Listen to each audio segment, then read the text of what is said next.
Hello, hello, hello.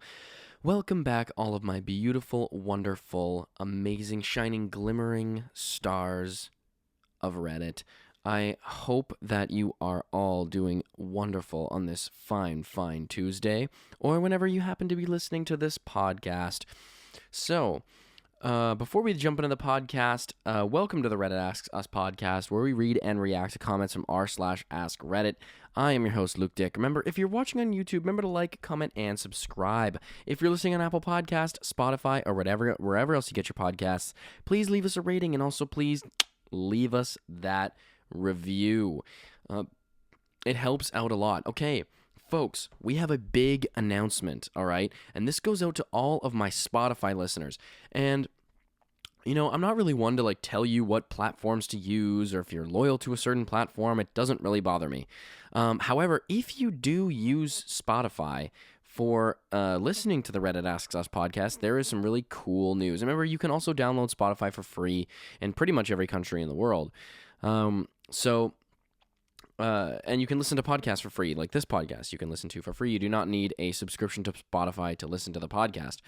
But this is a really exciting new thing that Spotify has released for podcasters. So, if you happen to listen to the podcast on Spotify, if you go to the most recent episode and click the episode description, it will allow you to see the question of the episode. So, for example, you can see the episode title of this episode, people who were who know murderers. Were there any signs that something was off if you knew a murderer, right? So you know that's the topic of this episode. So if you click the episode itself in Spotify and you click that description, I can actually post that question on the episode directly, and you can respond directly in Spotify and answer that question. So I'm going to be doing this. I've done it for the last couple episodes. This is the first week of it being available for this podcast, because it came out just as last week's episode was released. So there is a question to answer for last week's episode and the last few weeks before that, but this week will be the first episode where you can actually answer the podcast, and now it's been announced and everything. So if you want to answer the question more directly, comment your answer in the Q&A part of the description on Spotify podcasts, and you can have your question or your answer read aloud here on the podcast. This question is a little bit more specific, but that's fine. So another shout out, Ewan McGowan commented on last week's episode. And if you don't have Spotify, you don't want to comment, remember to just go and comment your answer under the week's most recent episode, and I'll read that on the next week's episode of the podcast on my YouTube channel at Reddit Asks Us, and you can go and comment there. Ewan McGowan left a comment last week. Didn't have anything to say about the episode, but just wanted to say and commemorate on the podcast. So thanks a lot again there, Ewan. But remember, if you want to answer the podcast episode, answer the question from the episode, you can do that directly in Spotify now. So that is awesome. That is really cool. And I can go and post those so you can see what all of the other people have commented, which is really awesome. And I think it promotes a lot of really great engagement. So please, please, please, if you're a Spotify listener, go ahead and do that. And if you are not a Spotify listener, consider switching to Spotify so you can contribute to the episode. So again, why don't we just hop in for today's wonderful, most exciting, most beautiful, most invigorating episode. People who knew murderers. This one comes from Askreddit. People who knew murderers, were there any signs that something was off? If so, what were they? Now, I'm just going to preface this at the beginning of the podcast that most people probably who are listening to this podcast don't know a murderer. If you do, feel free to comment that down below. But instead, if you want to comment something for Spotify, we can change it up and say, people who knew something was off. Maybe you knew somebody who then committed a crime later, or somebody who you knew who kind of did something pretty wild later in life. Maybe you could talk about some of the warning signs that you saw in that person as a kid. I know I went to school with a couple of people like that who now are let's just say they haven't really taken the best direction in their lives. But anyways, why don't we just hop into today's episode? So, first comment comes from Cyclones in a Police Box. I knew Christopher Bennett as a child. Honestly, I thought he was a bit of a jerk. Then again, most little boys are mean to little girls, especially little girls who are 3 years younger than them and seem to think that they can do whatever the boys are doing. Last time I saw him, we had grown up. He had grown up a little. I was about 11. He was about 14. He wasn't as mean as I remembered him. I did see it coming. No, most people didn't. I mean, he was getting into trouble a lot, but murder? Never thought he had it in him. Then again, he was right to kill the bastard he did, and I think a lot of the other people would have become murderers if they saw what he did. In 2003, he murdered his mother's boyfriend.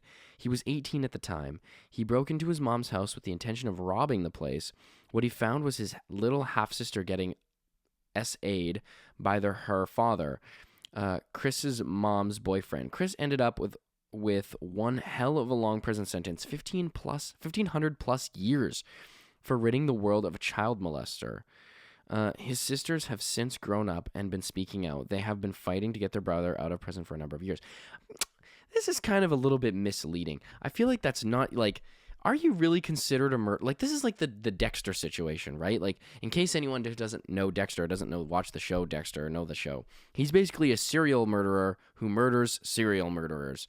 So, like I watched this, like, GQ or whatever, those interviews where it's like real psychologist breaks down serial murderers for movies, and he was saying that there is no such thing as like a justified murder, and like he's like Dexter is this sick serial murderer who murders serial murderers, and that's like his MO or whatever, and like that's still technically considered like a bad thing. And I mean, like, I guess maybe if it's like he's a serial murderer, maybe, but he's murdering people who've done terrible things. I feel like since like I think it's important to keep into perspective. Like, yes, I think it's important that we live in a civilized, just society, but at the same time, it's also like I think for most of humanity and humanity's history, we have been brutally murdering and executing people who have done bad things,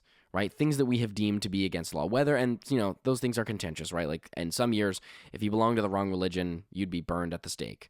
Or if you were of a given minority, you might be burned at the stake for very unjust reasons. But there were some, like, I think there is like this primal sort of thing in us. Like, whenever I might talk to my friends about like people like that, like this boyfriend or whatever, who assaulted these children. Whenever we talk about that to my friends, it's always like this, like, question of like, do these people deserve to get the death penalty? Like, is that something that these people deserve? And I think a lot of people, like, if you went out and just asked people, the general consensus, I feel like a lot of people would say, I think a lot of people would say that, I don't think any killing of any person is just, but I do think there would be a significant portion of the population, I'd say at least 30% of people would say, 30 to 40% of people, at least, especially in the given case of like this, would say that those people don't deserve to be alive. And I think there is this like primal like instinct in us that sees something like that and is just like, that person, I want to beat them up. You know what I mean? Like think about it. If you walked around a corner and saw something like that happening, would you not immediately have the instinct to just go and start trying to, kill that person? You know what I mean? Like, what they're doing is not only illegal, but it's like there's a big difference in like robbing a store and doing something like essaying a child. You know what I'm saying? Like, that's a huge difference of wrongness. You know what I mean? They're both illegal, but that doesn't mean definitely does mean one is more wrong than the other. And I think if you go by natural human instinct, right? I think most people would just be like, oh, I'd fucking, I'd kill them. You know what I mean? You know what I'm saying? Like, I think a lot of people would be like, no, like that's not happening. Like, I'm not. There's no way. But it is. We do live in a civilized society, but I think that's misleading. I wouldn't. I'm hesitant to call him a murderer. Do you know what I mean? Like, that's kind of like that's what I'm saying here. It's like I'm just hesitant to call that guy a murderer, because it's like, yeah, okay, he murdered somebody. When I think of murder, I think of like malice of forethought and like intent, and like to murder out of I don't know, with no potential or possibly justified reasons. That's what I think is a murder. If you kill someone because of something like this, I think that you can argue that there's some proper intention behind that. Or not proper intention, justified intention. Next one comes from Mikey's OG's Nas. I've met several after the fact, but this is about one I met a few weeks before the murder. Ooh.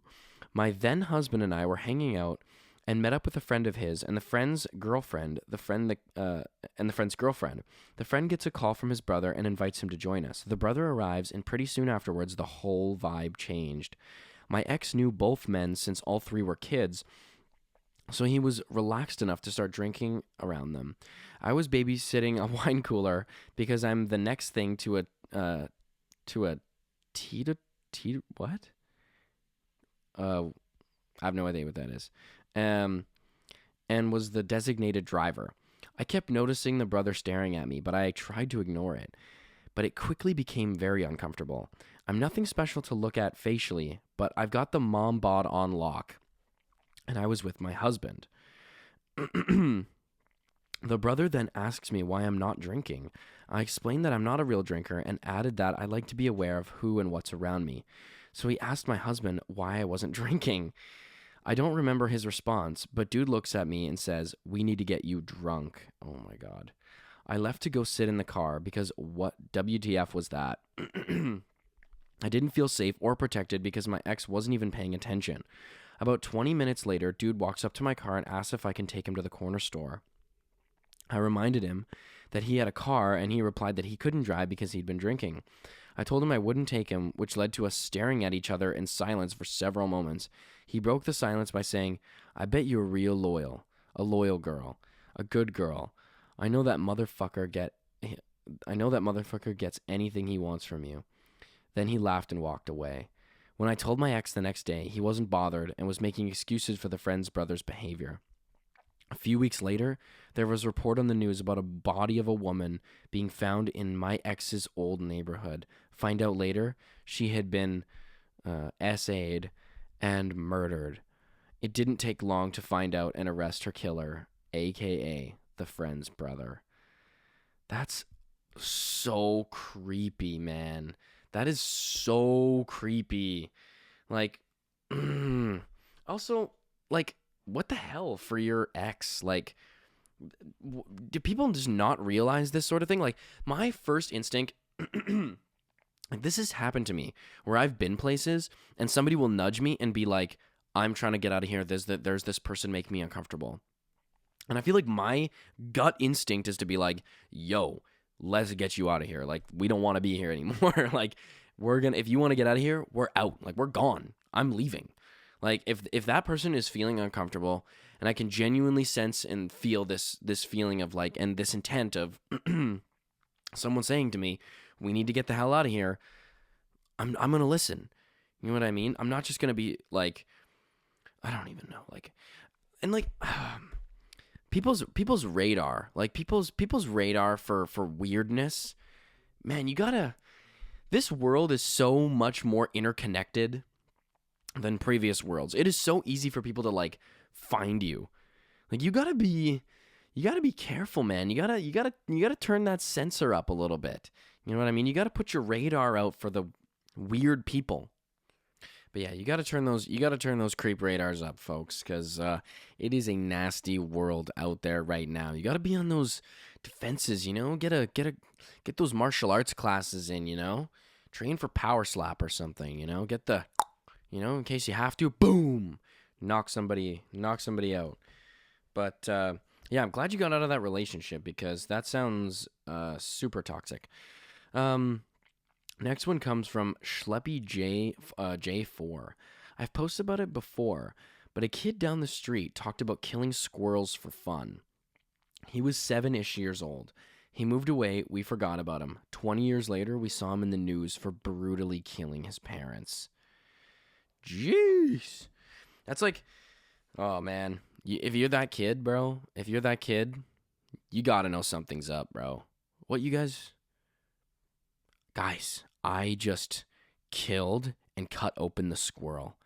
Like, it was amazing feeling. It was just, I got a rush from it like I've never gotten a rush from anything before. You guys know that feeling? I think I'm gonna go back and play with my Legos. That sounds, I don't know, fun for you. I think I'm just gonna go back and play with Legos. Oh, Legos. We should build a squirrel out of Legos and kill it. How would you like to do that? My mom said dinner soon. And, I don't really think that's a good idea. I'm gonna go. That would have been my reaction as a child. Like, how do you, like, man, you gotta know something's messed up. You gotta, when you start killing squirrels for fun, you start telling people about it, no one can relate to you. Maybe that's a little bit of a, I'm a bit different. There is something off here. Something's quite not quite the way it should be, if you know what I'm saying. Next reply comes from iTrainer2. My brother will sometimes share the story of their limited interactions with Michael Swanson back in the 90s.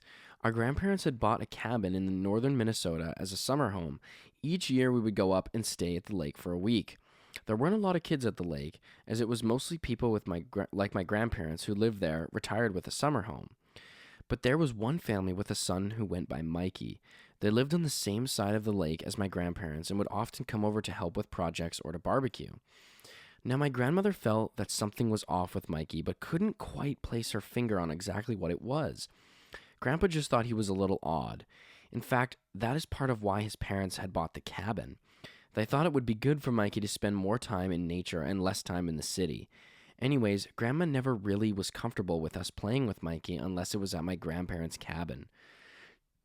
One time, my brothers were out on the dock fishing, and Mikey came down the bank and told them they needed to come with him. He had something cool to show them. They went with Mikey over toward his folks' cabin where he had trapped a rabbit in a snare. My oldest brother asked him if he was going to let it go, and Mikey laughed and said, "Well, that wouldn't be very fun." I don't have all the details, but I know that Mikey proceeded to torture this rabbit in various ways.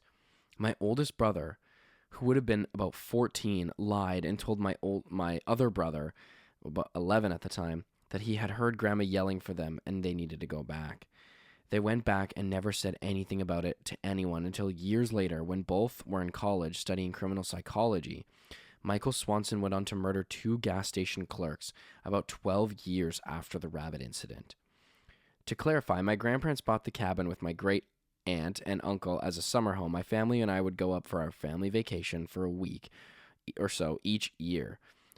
Grandparents lived at the cabin for 5 to 6 months out of the years and then lived in Iowa 6 out of the 7 other months. Yeah, that bit of a red flag situation going on there. Bit of a red flag. I don't think torturing rabbits is very normal behavior, you know? I just can't imagine what he was doing to those kids in the city, you know? He was, probably doing a little bit more than putting gum in some girl's hair, you know? And getting them out into nature, yeah, that sounds like a great idea, except I think it might give him a little bit more opportunities to find things to kill and trap very easily. You know, it's one thing if your kid has an affinity for hunting, right? They found someone who did it. They were like, "Ooh, this sounds like fun." You know, I'm providing. You know, we get to cook the meat. You know, we get to do all this stuff. It's a big adventure. You know, not for everybody, for sure. But hunting is something people do. Yeah. Torturing rabbits is. I think it's a couple steps up, you know. It's a few steps up on the from the hunting hobby, you know. Most people actually use the animal, not this guy. Definitely not this fella. Definitely seems like he was doing something else. But yeah, just he's not really doing too well in school. Just focusing on other things, trying to trap the gophers on the playground and kill them. Why don't we send him out into nature where he can do that a little bit more unrestricted? You know, let's not bother therapy. What? Are you kidding? Well, my child is an adult. My child's not depressed. He's not going to commit suicide. Yeah, but have you ever thought about maybe the fact that he might commit homicide? Or a mass murder? Yeah, I think the warning signs are readily available.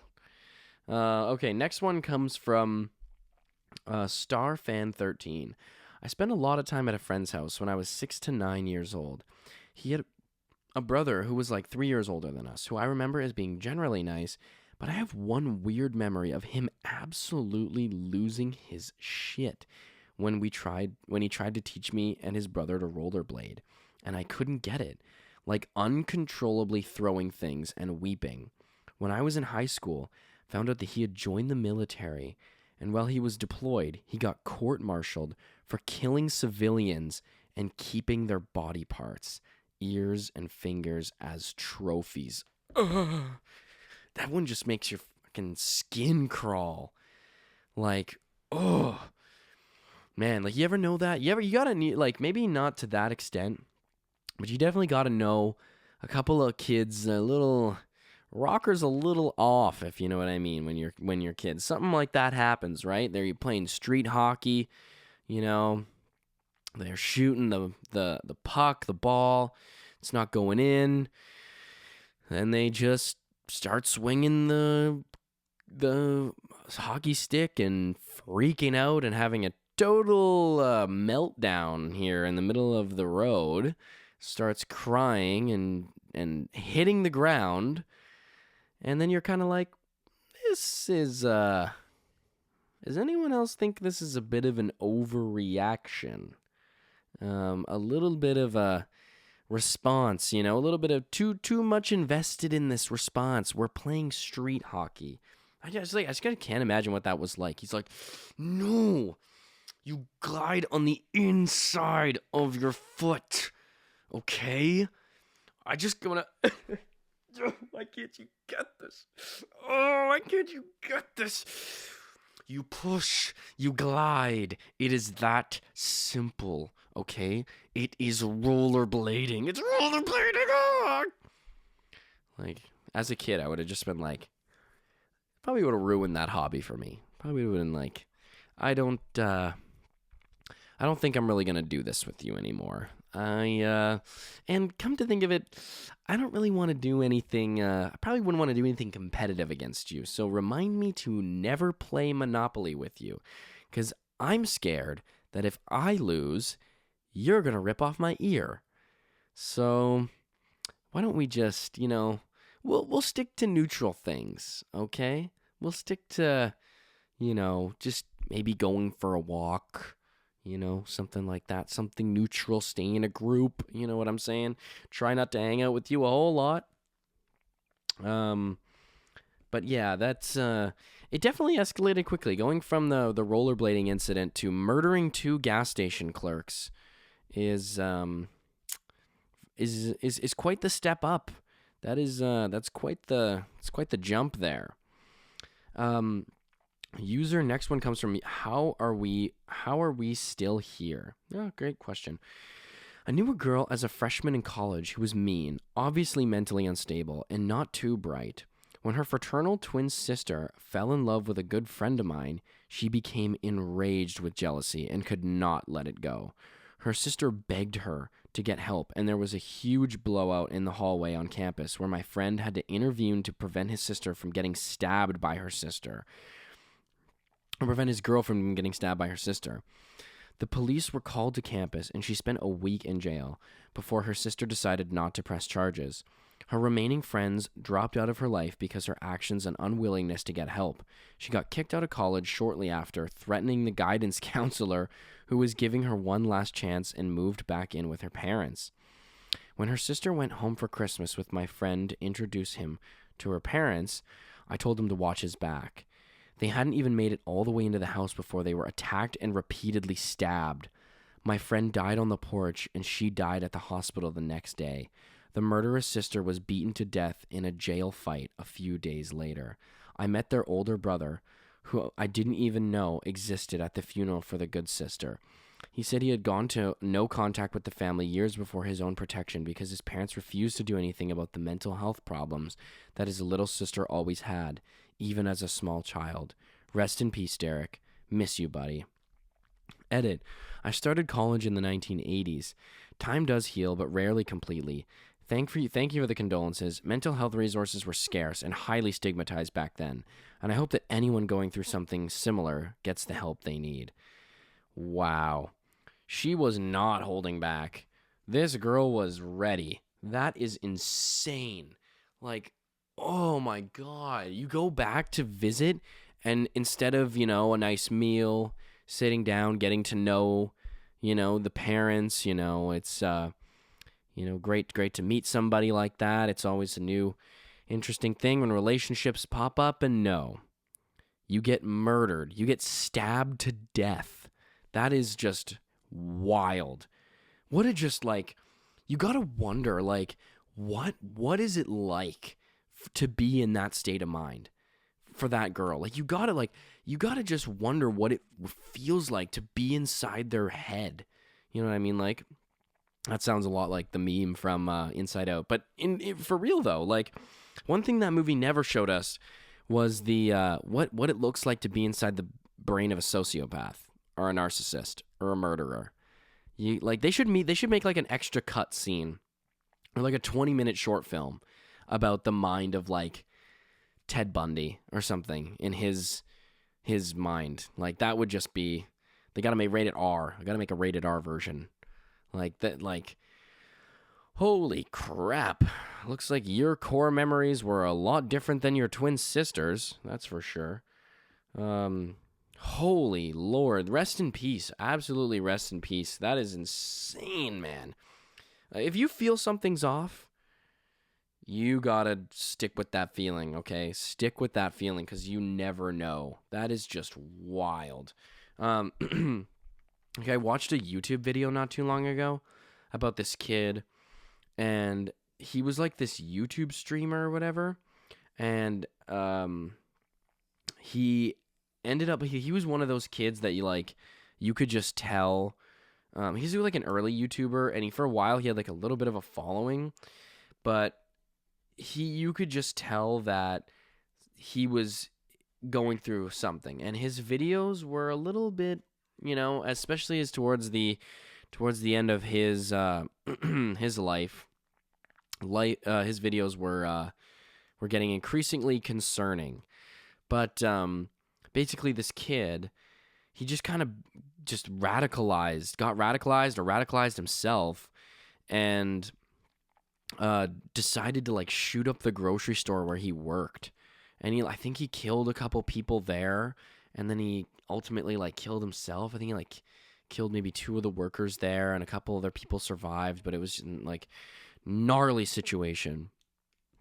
But if you got a weird feeling about somebody like that, man, it's so easy to say that in hindsight, right? It's obviously so easy to be oh, this person is, the blah, blah, blah. But, man, you got to watch your back. You got to follow this guy's advice, because nowadays, man, people have the resources, bro. People have the resources to pull that shit off. Next one comes here from Mrs. Schrankman. One of my uncles murdered his wife. He was out of jail by the time I was a kid. Yes, there was always something off about him. My mother told me he was always violent and had a sadistic streak. He liked to make people afraid. He was mellowed out as he got older, but he was always a user and always looking to take advantage where he could. I'm pretty sure he was a sociopath. Really, my mother had a lot of siblings, and he was the only one like this. Oh my God. Yeah, you think he was a sociopath? If he murdered his wife, I would say that if you take the test, the sociopath test, and if you murdered your wife, I think 9 times out of 10 you might fit that mold. I don't think that. And if you're not, I don't think you're straying too far off from it. I don't think that there's I don't think there's too much deviation there. Okay, I think you're well within the standard deviations of that curve, that bell curve. You're within the region there. So Christ, why did your parents let him anywhere near you. Miss Shankman said, I couldn't say. His siblings loved him and just tolerated or were in denial about what a really bad person he was. Fun fact, he married again to his brother's ex-wife. I have cousins that I currently have no idea whose kids they are. That is just creepy, man. I feel like, doesn't everybody kind of have, like, or know somebody that's, like, not too far removed of people you don't talk to in your family that are kind of, like this? Like, maybe they didn't murder somebody, but maybe they did. You know what I mean? That's the question. Maybe they did. No, the case was never solved. Someone who, his wife died really unexpectedly, really suddenly. Case hasn't been solved. But Jerry, he's a good guy. Bit of a temper, Jerry's a great guy, does a lot for himself, but yeah, don't you don't want to say the wrong thing to Jerry, if you know what I mean, don't want to say the wrong thing. You might just set him off, he gets like that, but murdered his wife? I doubt it. No way. He's crazy, but he's mentally insane, don't get me wrong, but he's, I don't think he'd murder his wife. I question that conclusion. Hobbs 172 says, for 4 years, I worked 4 desks away from someone who was arrested and convicted of a 32-year-old cold case murder. Dude was an asshole, but didn't give off murder vibes. The general reaction was, I hope his replacement is less of a dick. Well, that is, you were 4 desks away from pissing somebody off to the point where they'd maybe murder you. There was one of those, like, I don't know if it's a JSC psychology video or one of the sort of, like, copycat channels. There are a lot of good copycat channels, honestly. Like, they do a good job. But there was one video that I watched where, I think it might be on JSC. I don't really remember. Shout out to JSC Psychology on YouTube, though. Super awesome. If you guys haven't checked it out, please go binge watch all their videos. So there was like a cold case murder of this police woman's, I think like ex-husband from like 20 years prior or something like that. And, or maybe, I can't remember. It was like her friend or something like that got murdered. And then it turns out like that the murderer was this policewoman. She was a detective. She was like a murder detective, and she'd like solved other murders, and she was guilty for this murder. And so like they've got her in there, and they're like interrogating her, and they slowly start to ask her more questions about what happened a long time ago, and then they end up convicting this policewoman for murder that was like 20 years old, which is just crazy, especially because of how like brutal the murder was too. Like, it was like an ex-boyfriend or it was like her husband or something, and they've been caught with somebody else, and like she murdered them both, but the case went cold, and just insane. Let's just go one more maybe. Motor Beach 4564 says, kid I went to school and knew murdered his girlfriend in a tent. He was very weird, creepy dude who walked up to me once and licked my eyeball, or tried to. I'm not sure what happened with him about that. That is, that's a little bit of a red flag. Yeah, I think that's a sign. That might be just a little bit of an inclination there that something just might not be off. I don't really know a whole lot of kids who are going around licking eyeballs or have the motivation to really want to be licking a whole lot of eyeballs. He doesn't really seem like a super normal, middle of the road thing to do. But kids are weird. What can you say? Licking eyeballs, torturing rabbits. Kids are weird. Doing kid things. Okay, folks, why don't we just wrap it up there for today? So thank you all for tuning into the podcast. Remember, I am your host, Luke Dick, and we read and react to comments from r/Askreddit. If you're watching on YouTube, remember to like, comment, and subscribe. If you're listening on Apple Podcasts, Spotify, wherever else you get your podcasts, make sure to leave us a rating, and also please leave us a review. Remember, if you're listening on Spotify, this question will be able to be answered in the description for the Q&A portion. So if you answer this question, what was like a red flag of somebody you knew as when you were younger, please go ahead and Spotify and answer that question, and I will read those responses out loud on the next week's following episode. You can also do that and comment under my YouTube channel at Reddit Asks Us, and I'll read those comments out aloud on the next week's following episode. So thank you all very much for tuning into this week's episode, and I am really excited and very hopeful to hear from you, and see y'all next Tuesday. Peace out. Love you. Bye-bye.